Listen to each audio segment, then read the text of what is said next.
बिस्मिल्लाहिर्रहमानिर्रहीम। सेहत और ख़ूबसूरती से मुताल्लक़ लाजवाब वीडियोस देखने के लिए हमारा चैनल शिवंसी टीवी सब्सक्राइब करें और साथ बेल आइकॉन को ज़रूर क्लिक करें ताकि आने वाली हर नई वीडियो को आप सबसे पहले देख सकें। शुक्रिया। बिस्मिल्लाहिर्रहमानिर्रहीम। या रब्बी लकल हम्द हम्दन कसीरन तय्यबन मुबारकन फ़ी अल्लाहु अकबर। इंसानी ज़िंदगी का एक और बहुत अहम तरीन मौजू इंसान की अपनी ही गलत आदत व अतवार और गलत कारियों से जवानी में जो मसाइल पैदा हो जाते हैं और शादी से पहले ही इंसान इन मसाइल में बुरी तरह घिर जाता है, किन अमराज का शिकार हो जाता है, तफसील से इंशाअल्लाह 5 वीडियोस आपकी खिदमत में पेश करेंगे। सबसे पहले आपको बताते हैं मर्दाना अमराज के हवाले से और इसके असबाब। मर्दाना अमराज और उनका इलाज बताने से पहले ज़रूरी समझता हूँ कि मर्दाना अमराज के अहम असबाब का तज़किरा किया जाए ताकि ऐसे नौजवान जो कि इन बिदात में मुब्तला हों वो इबरत हासिल कर सकें और इन कभी अफ़ाल को छोड़कर राह रास्त पर आ जाएं।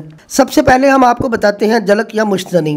अहद हाज़िर में अमराज मर्दाना में असबाब में सबसे बड़ा और अहम सबब जलक है। जलक एक ऐसा कभी फेल है कि इसमें गैर फितरी तौर पर हाथ की हरकत से मादा तौलीद यानी मनी को खारिज किया जाता है। फारसी में इसको मुश्तनी और अरबी में इस्तमना बिल्लैत और अंग्रेजी में मास्टरब्यूशन कहते हैं।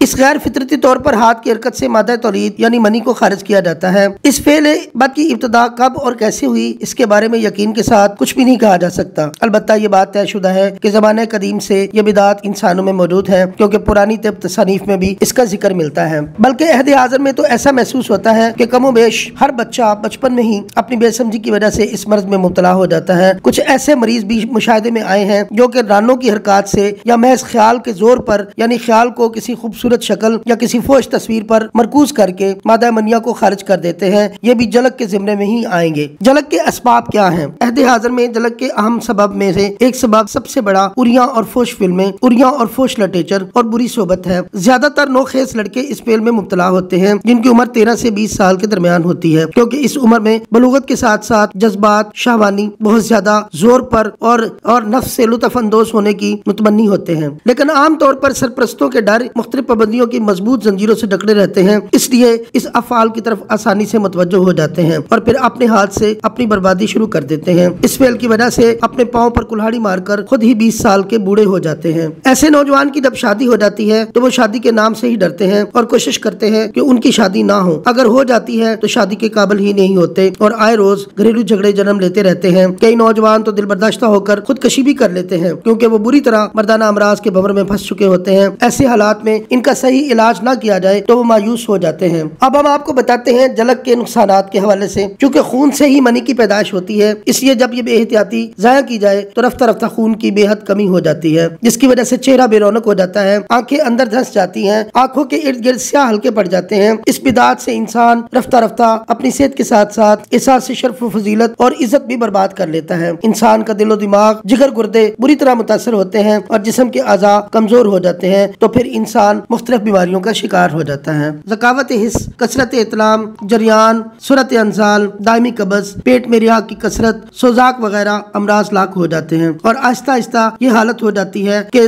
जरा सी इस तहरीक पर यूं ही चलते चलते अंजाल हो जाता है। बार बार की तहरीक और रगड़ से उज़्वे मखसूस तबाह हो जाता है। उज़्वे मखसूस की जल्द सख्त स्याह और खुरदरी हो जाती है। सदमा तो उज़्वे मखसूस के हर 2 जानब वाले आसाब पर ही पहुंचता है, मगर जब जानब वाले पट्टों पर ज्यादा सदमा पहुंचता है और वो ज्यादा सुकड़ जाता है, उज़व टेढ़ा हो जाता है, उज़व की जड़ पतली और धड़ भारी यानी मोटा हो जाता है। उज़व के जिस्म पर मोटी मोटी नीली रगें उभरनी दिखाई देती हैं और अंदरूनी तौर पर इब्तदाई में ही अहलैल के मुंह पर सोजिश हो जाती है। फिर ये बढ़ते बढ़ते तमाम आलात मनी में फैल जाती है, लेकिन यहाँ तक पहुँचकर ही उनका खात्मा नहीं होता बल्कि इसकी रफ्तार इस कदर बढ़ जाती है आलात बोल, हराम मगज और बाजों का दिमाग तक पहुँच जाती है। इस सोजिशी की वजह से आलात मादा तौलीद की रगों के मुंह कशादा हो जाते हैं और वो माऊफ होकर अपने अफाल को सही तरीके से भी अंजाम नहीं दे पाती, जिसकी वजह से मादा तौलीद थोड़ी सी तहरीक पर ही यूं खारिज हो जाता है। मादा तौलीद का कवाम पतला हो जाता है, रंगत कायम नहीं रहती, औलाद पैदा करने के लिए जरासीम खत्म हो चुके होते हैं। खारजी ज़रबात और सोजिश की बुनियाद पर इन आलात की हिस्स